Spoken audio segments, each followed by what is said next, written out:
Welcome back to Easy English Conversation.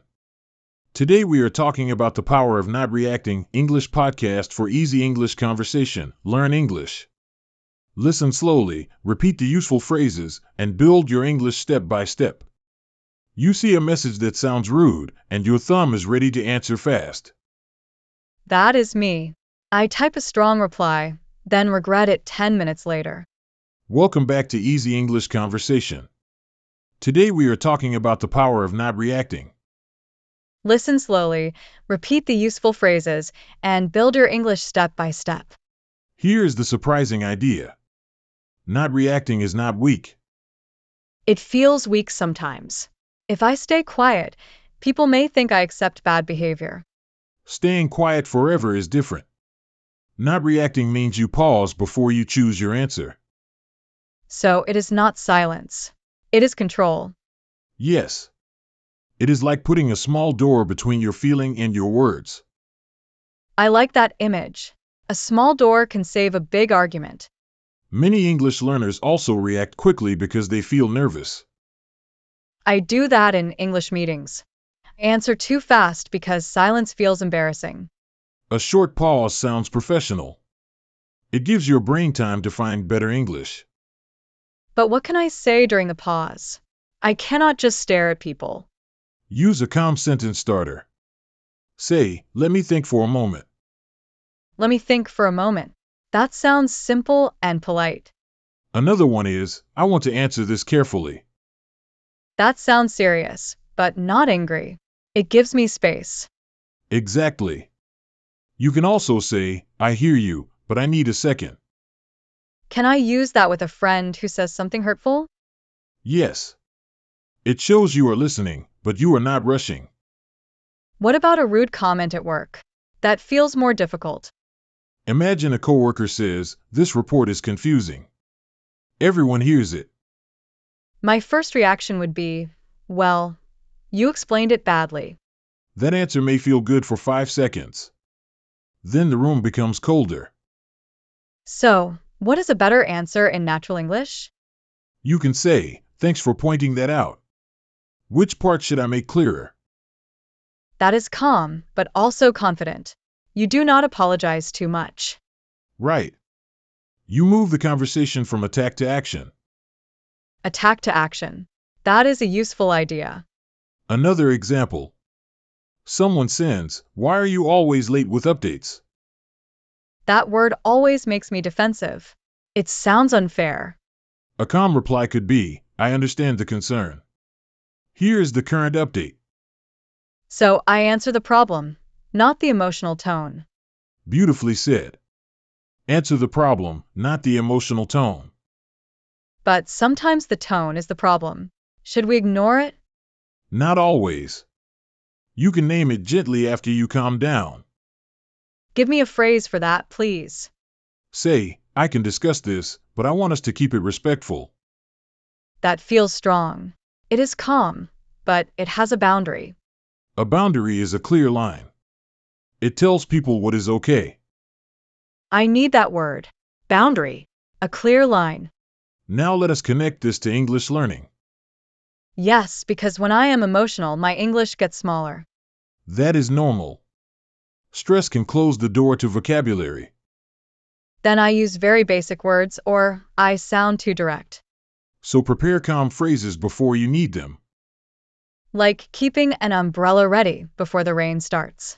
Perfect. Here are phrases learners can copy. I will repeat them like speaking practice. First, let me make sure I understand. Let me make sure I understand. That slows the conversation. Second, I see your point, but I have a different view. I see your point, but I have a different view. Polite disagreement. Third, can we come back to this in a few minutes? Can we come back to this in a few minutes? Very useful for arguments. Fourth, I do not want to respond while I am frustrated. That is honest. It says, I care about my words. Fifth, let us focus on what we can do next.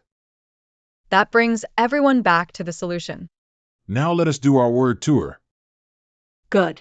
I want words I can use today. First word, react. To react means to answer quickly because of a feeling. Example, I reacted too fast when I read the message. Second, respond. To respond means to answer with more thought. Example, I waited 5 minutes and responded calmly.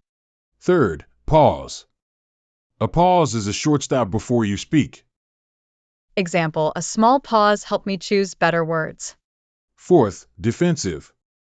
Defensive means you feel attacked and try to protect yourself. Example, I became defensive when my manager asked a simple question. Fifth, boundary. A boundary is a limit that protects your peace. Example, my boundary is that I do not answer angry messages at night. Sixth, respectful. Respectful means kind, fair, and careful with people. Example, we can disagree and still use respectful language. Seventh, cool down. To cool down means to become calmer after strong feelings. Example, I walked outside to cool down before the call. Let us use these words in a real daily scene. Make it normal, please. Not a dramatic movie argument. You are cooking dinner, and your roommate says, you never clean the kitchen. Ouch. I would want to say that is not true. That may be true, but start with a pause. Then I can say, let me think for a moment. Good.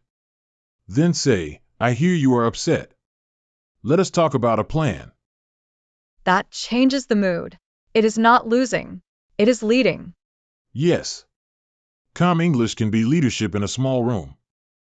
What if the other person keeps pushing? Use one clear sentence. I want to continue when we are both calmer. Then stop talking? Yes, if you can. Calm communication also means knowing when to leave. That is hard for people who want to explain everything. Many learners over-explain because they fear being misunderstood. I know that feeling. I keep talking until I sound nervous. Try this rule. One feeling, one fact, one next step. Can you show me? Feeling, I feel surprised. Fact, the update was sent yesterday. Next step, I can resend it now. That is clean. It is not too emotional and not too cold. Now your turn. Use the roommate example. Feeling, I feel a little hurt. Fact, I cleaned yesterday. Next up, let us make a schedule. Excellent. That is daily English with emotional control. I notice the words are simple. The skill is not simple. Very true.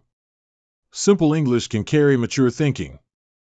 What should listeners practice after this episode? Here is a follow-along practice. Repeat after me slowly. I will repeat too, like a learner. I do not need to react immediately. I do not need to react immediately. I can pause and choose my words. I can pause and choose my words. I can be calm and still be clear. I can be calm and still be clear. Now make your own sentence. Start with, when I feel stressed, I can. For example, when I feel stressed, I can take one breath before I answer. Another example, when I feel stressed, I can ask for a minute. Listeners can write that in the comments for speaking practice. Yes. Write one calm sentence you want to use this week. Mine is, I want to answer this carefully. That sentence can protect your peace in many situations. I also learned that a pause is not empty. It is useful. A pause can be the place where better English arrives. That line makes me feel less afraid of silence. Keep practicing with small moments, not only big conflicts. Like a slow reply to a message or a calm answer at work. Yes. Small calm choices become a strong speaking habit. And strong habits make English feel safer. Thank you for practicing with us today. Replay this episode and repeat the calm phrases. Use them before you need them so they feel natural later. Remember this, the fastest reaction is not always the strongest response.